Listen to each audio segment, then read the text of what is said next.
IRPH en hipotecas abusivas. Hoy en Voces de Galicia a las 12 nos preguntamos qué pasos tienen que dar los cerca de 30.000 gallegos que estaban pendientes de este dictamen, por el que la banca podría afrontar pérdidas millonarias si se certifica el uso opaco del índice. ¿Y tú sabes lo que es el IRPH? ¿Has descubierto que tu hipoteca está referenciada a este indicador?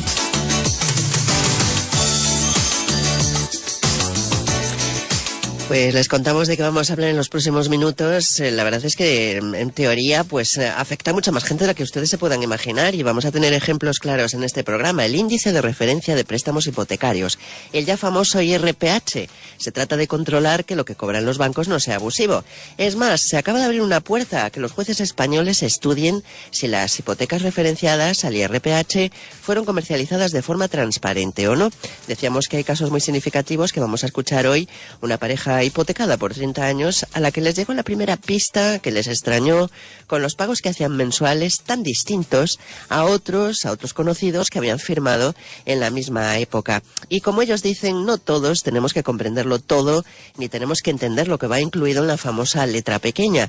Sepan que en caso negativo deben declararse abusivas, y las entidades españolas estarían obligadas a devolver el dinero cobrado de más a sus clientes. Así que la justicia europea avala a los jueces, y nosotros hoy queremos meternos de lleno en este tema con muchas aportaciones que van ustedes a escuchar y a seguir en los próximos minutos en Voces de Galicia. Les vamos a contar de qué manera y de qué forma se pueden poner en contacto con nosotros. Vamos a explicarles los pormenores de este índice de referencia de préstamos hipotecarios desde la redacción con Antía Díaz.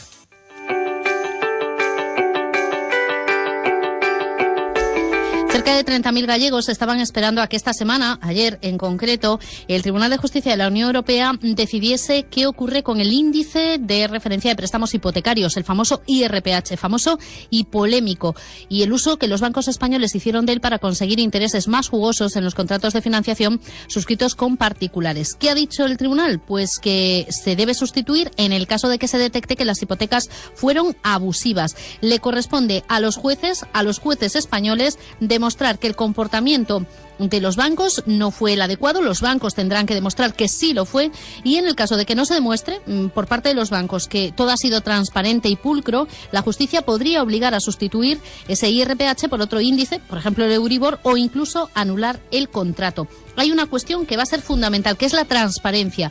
Dicen los jueces europeos que para cumplir con esta exigencia, la cláusula que incorpora el índice debe ser comprensible en un plano formal y gramatical, pero ojo, también permitir que el consumidor medio, normalmente informado y razonablemente atento y perspicaz, esté en condiciones de comprender el funcionamiento concreto del modo de cálculo y de valorar así las consecuencias económicas. Una posición que enmienda una anterior del Tribunal Supremo, que consideraba suficiente advertir del carácter variable del índice sin tener que aportar, digamos, información sobre su evolución en los últimos 2 años o sobre su clave de cálculo.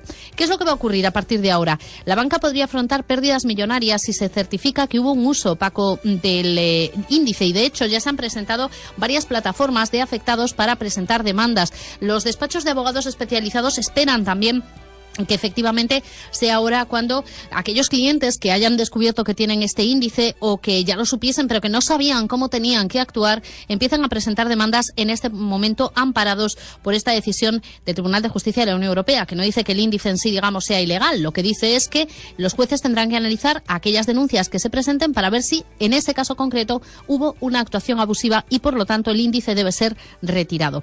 ¿Ustedes tienen una hipoteca? ¿Saben si está referenciada a este índice? ¿Les explicaron correctamente todos los detalles? Tanto en este caso como en otros, ¿tienen dudas acerca de toda la letra pequeña que va incluida en un préstamo hipotecario y que de repente nos encontramos con que tenemos cláusula suelo, tenemos IRPH y otras cosas que ni siquiera conocemos?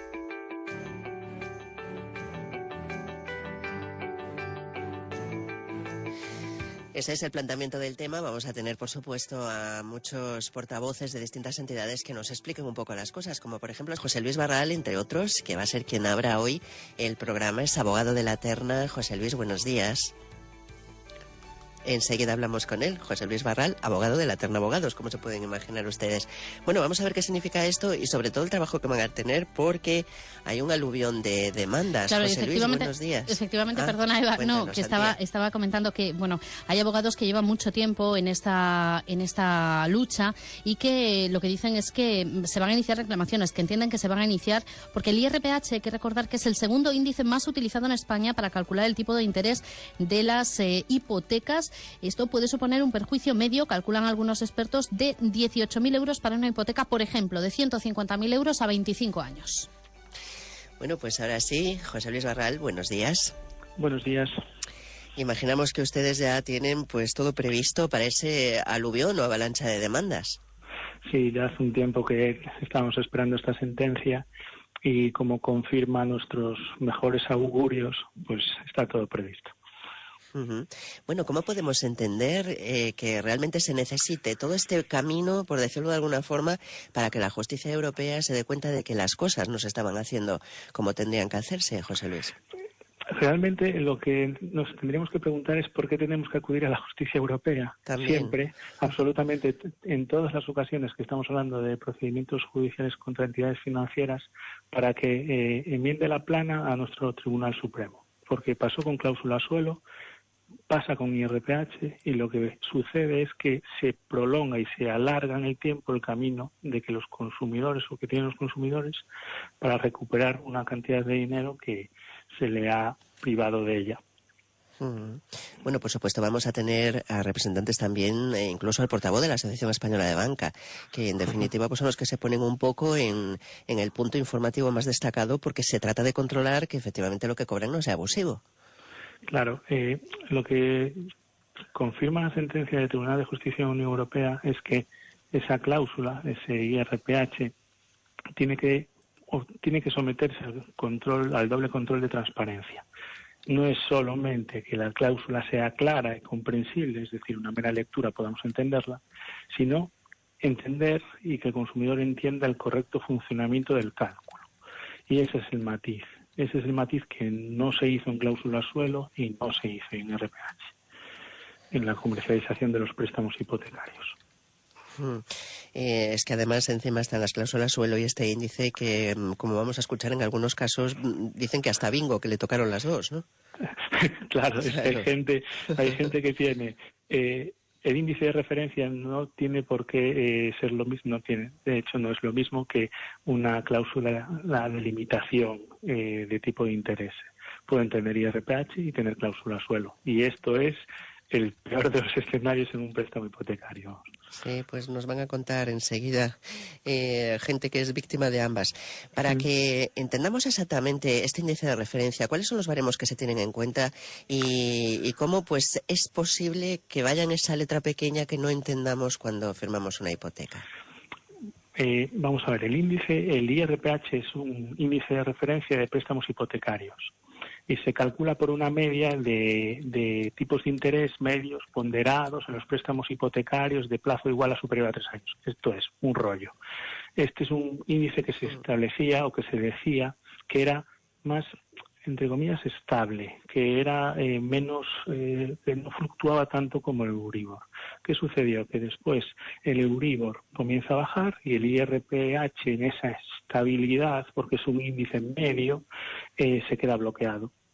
¿Eso qué consecuencias tiene? Que al final la gente que tenía como índice IRPH pague más que los que tenían el Euribor, porque el Euribor vieron que era un Euribor más diferencial y ese Euribor baja, y entonces baja evidentemente la cuota que pagaban al mes. Pero con el IRPH no sucedió eso, lo que conlleva que la gente fuera muy perjudicada, porque la mayor parte de las veces, como consumidores que somos, cuando vamos al banco, nunca nos explican las consecuencias de lo que estamos firmando en contratos de muy larga duración, porque un préstamo hipotecario de 20 años es algo muy factible, 20, 25 o 30.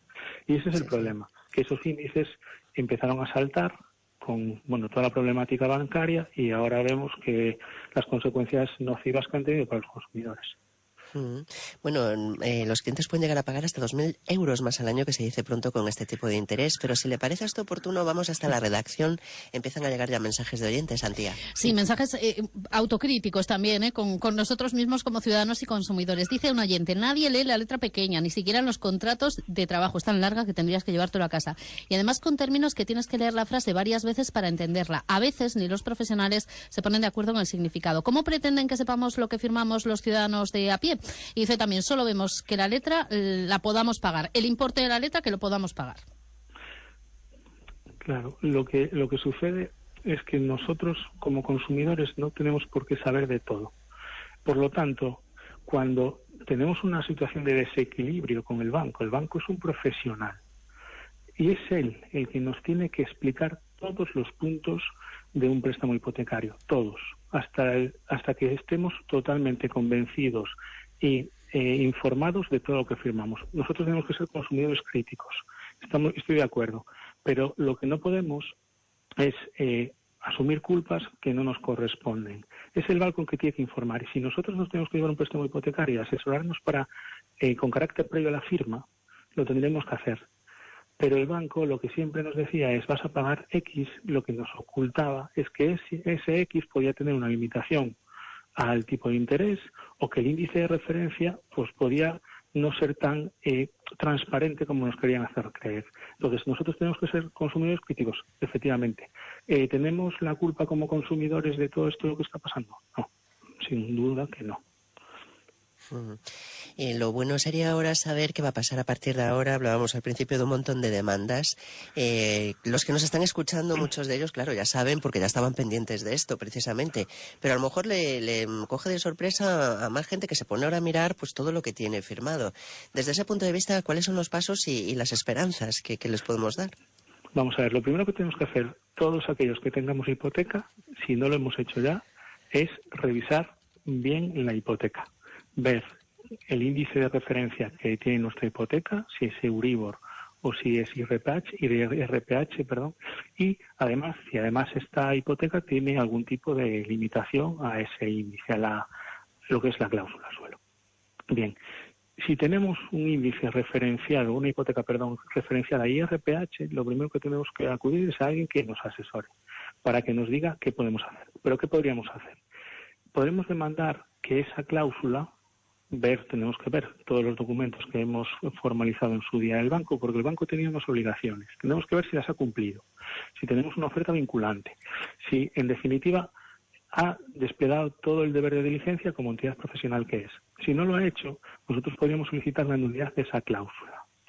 Y el juez de nuestro área de influencia, de nuestro domicilio, el juez de primera instancia, lo que va a determinar es si esa cláusula se impuso de una determinada forma que fuera opaca, es decir, si supera el doble control de transparencia y de incorporación.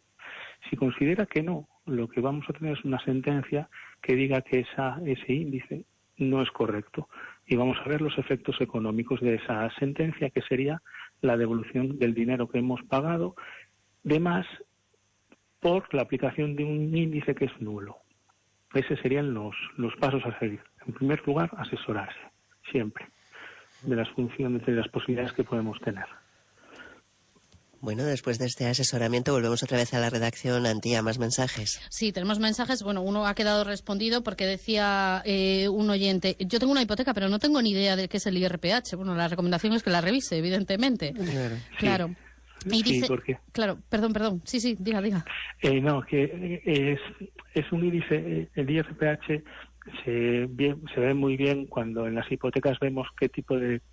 Normalmente en las hipotecas dice, vamos a pagar el Euribor más un diferencial. Pues en vez de poner Euribor, va a poner IRPH. Es fácil de ver. Otra cosa es la limitación a los tipos de interés, a la cláusula, que es un poco más complicada, pero el IRPH es fácil de ubicar, digamos.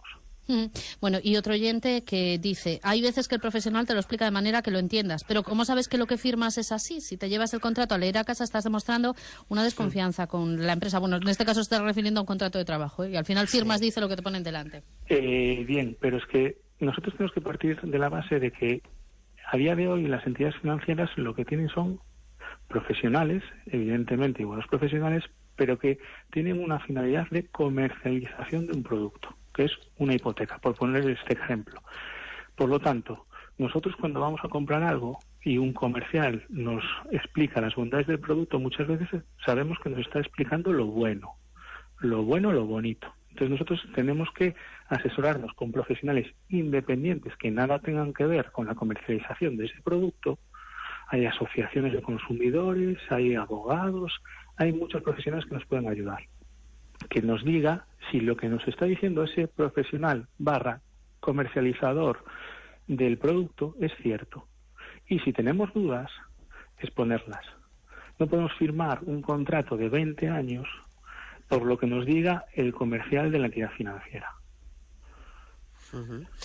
Bueno, pues es desde luego un tema de largo recorrido, porque ahora vienen muchas más cosas. También lo mejor que nos queda de su intervención es que a partir de ahora hay que asesorarse para todo tipo de cuestiones, porque ya hablar de hipoteca y hablar de abuso, ya cuando hablamos de que estamos hipotecados y encima es con ese término de abuso al lado, mal vamos, José Luis. Sí, es que realmente las hipotecas han generado mucha conflictividad, mucha. Claro. Y en épocas de crisis como estábamos, pues más todavía, porque cuando llegas a fin de mes de forma difícil y aún encima adviertes que por mucho que te cueste pagar la hipoteca, tú la pagas, pero que el banco se está beneficiando de, por ejemplo, que no baje el tipo de interés o de un índice que no era nada transparente y sí muy opaco, pues evidentemente fastidia.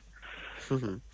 Pues lo dicho, José Luis Barral, abogado de la Terna Abogados, muy amable, gracias y buenos días. Gracias a vosotros. Gracias. Días.